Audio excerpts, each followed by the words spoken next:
ಅಲ್ಲ ಇನ್ನು ಮೊದಲು ಹೇಳ್ತಾ ಇದ್ದೇನೆ, ಕಾಂಗ್ರೆಸ್ನೊಳಗೆ ಸಿ ಎಂ ಬದಲಾವಣೆ ಬಗ್ಗೆ ಇನ್ ಫೈಟಿಂಗ್ ನಡೀತಾ ಇದೆ. ಯಾಕಂದರೆ ಅವರು ಅಧಿಕಾರಕ್ಕೆ ಬರುವ ದಿವಸ ಅಧಿಕಾರದಕ್ಕೆ ಏನೋ ಮುಖ್ಯಮಂತ್ರಿ ಸ್ಥಾನ ತೆಗೆದುಕೊಳ್ಬೇಕಾಗಿತ್ತು, ಇವರು DCM ಸ್ಥಾನ ತೆಗೆದುಕೊಳ್ಬೇಕಾಗಿತ್ತು. ಆ ಸಂದರ್ಭದಲ್ಲಿ ಬಹುಶಃ ನೀವೆಲ್ಲ ನೋಡ್ತಿರ್ಬೋದು, ಒಂದು 10-15 ದಿವಸ ಮುಖ್ಯಮಂತ್ರಿ ಯಾರಾಗಬೇಕು ಅನ್ನುವಂಥದ್ದು, ಮಂತ್ರಿಮಂಡಲ ಯಾರು ಇರಬೇಕು ಅನ್ನುವಂಥದ್ದು ಬಗ್ಗೆ ಒಂದು 15 ದಿವಸವರೆಗೆ ಡಿಸ್ಕಷನ್ ಇತ್ತು. ಆಲ್ ಬಿಗಿನಿಂಗ್ ಕ್ಲಿಯರ್ ಮೆಜಾರಿಟಿ ಬಂದಂಥ ಕಾಂಗ್ರೆಸ್ ಪಾರ್ಟಿ ತಕ್ಷಣವೇ ಮುಖ್ಯಮಂತ್ರಿ ಆಯ್ಕೆ ಮಾಡಲಿಕ್ಕೆ ಆಗಲಿಲ್ಲ. ಒಂದು 10-15 ದಿವಸ ತೆಗೆದುಕೊಂಡ್ರು, ಡಿಲೇ ಆಯಿತು. ಆ ಸಂದರ್ಭದಲ್ಲಿ ಏನೋ ಒಂದು ಅಗ್ರಿಮೆಂಟ್ ಆಗಿದೆ ಅನ್ನುವಂಥದ್ದು ಅವತ್ತು ಎಲ್ಲ ಕಡೆಯೂ ಮಾತಾಡ್ತಿದ್ರು. ಅವರೊಂದು ಅರ್ಧ ಪೀರಿಯಡು, ಇವರೊಂದು ಅರ್ಧ ಪೀರಿಯಡು ಅಂತೇಳಿ.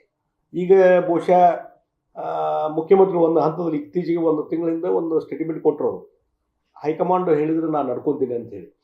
ಆದರೆ ಎಲ್ಲೋ ಒಂದು ಕಡೆ ಅಂಡರ್ಸ್ಟ್ಯಾಂಡ್ ಆಗಿದೆ ಅಂಥೇಳಿ ಅವರು ನೋಡಿ. ಯಾಕಂದರೆ ಮುಖ್ಯಮಂತ್ರಿ ಸಿದ್ದರಾಮಯ್ಯರ ನೇತೃತ್ವ ಮತ್ತು DK ಶಿವಕುಮಾರ್ ಕಾಂಗ್ರೆಸ್ ಅಧ್ಯಕ್ಷರಾಗಿ ಏನೋ ಅಧಿಕಾರಕ್ಕೆ ಬಂದರು. ಆ ಹಿನ್ನೆಲೆಯಲ್ಲಿ ಎಲ್ಲರೂ ತಿಳ್ಕೊಂಡಿದ್ದು ಅವರಲ್ಲಿ ಏನೋ ಒಪ್ಪಂದ ಆಗಿದೆ ಅಂತೇಳಿ. ಬಹುಶಃ ಆ ಒಪ್ಪಂದದ ಉಲ್ಲಂಘನೆ ಈಗ ಆಗ್ತಾ ಇದೆ. ಅದಕ್ಕಾಗಿ DK ಗ್ರೂಪು ಮತ್ತು ಸಿದ್ದರಾಮಯ್ಯ ಗ್ರೂಪು ಇವ್ರನ್ನ ಹೇಗಾದರೂ ಮಾಡಿ ಅಧಿಕಾರದಲ್ಲಿ ಮುಂದುವರಿಸಬೇಕು ಸಿದ್ದರಾಮಯ್ಯನವ್ರನ್ನ. DK ಗ್ರೂಪ್ನವರು ಹೇಗಾದರೂ ಮಾಡಿ ಸಿದ್ದರಾಮಯ್ಯವ್ರನ್ನ ಬದಿಗೊತ್ತಿ ಅವನ್ನ ರಾಜೀನಾಮೆ ಕೊಡಿಸಿ ಮುಖ್ಯಮಂತ್ರಿ ಆಗ್ಬೇಕಂತ ಹವಣಿಕೆ ಅವ್ರದಲ್ಲಿ. ಹೀಗಾಗಿ ಈ ಇನ್ನು ಫೈಟಿಂಗ್ದಿಂದಲೇ ಈ ಸರ್ಕಾರ ಕೊಲ್ಯಾಪ್ಸ್ ಆಗ್ತದೆ. ಇನ್ನು ಕೆಲವು ದಿವಸಗಳಲ್ಲಿ ನೋಡ್ತಾ ಇದ್ದೀರಿ ನೀವು, ಯಾವುದೇ ಸಂದರ್ಭದಲ್ಲಿ at any time it may collapse, government May collapse because of in fighting.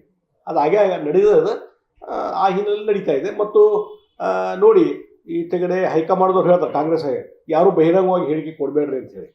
ಮತ್ತೆ ಅದು ಬಹಿರಂಗ ಹೇಳಿಕೆಗಳು ಸ್ಟಾರ್ಟ್ ಆಗಿದ್ದಾವೆ. ಮಂತ್ರಿಗಳು, ಸಿದ್ದರಾಮಯ್ಯ ಪರವಾಗಿದ್ದ ಮಂತ್ರಿಗಳು ಹೇಳಿಕೆಗಳನ್ನು ಕೊಡ್ತಾ ಇದ್ದಾರೆ. ಅವ್ರು ಮುಂದುವರಿಬೇಕು, 5 ವರ್ಷ 10 ವರ್ಷದ ಅವಧಿ ಮುಗಿಸ್ಬೇಕು ಅನ್ನುವಂಥದ್ದು ಅವ್ರ ಕಡೆಯಿಂದ. ಮತ್ತು ಏಕೆಂದರೆ DK ಶಿವಕುಮಾರ್ ಓಪನ್ ಆಗಿ ಅವ್ರು ಮಾತಾಡದೇ ಇದ್ರೂ ಸದ್ಯಕ್ಕೆ ಬೇರೆ ಬೇರೆ ಚಾನಲ್ ಮುಖಾಂತರ ಅವರು ಸಹಿತ ಮುಖ್ಯಮಂತ್ರಿ ಬದಲಾವಣೆ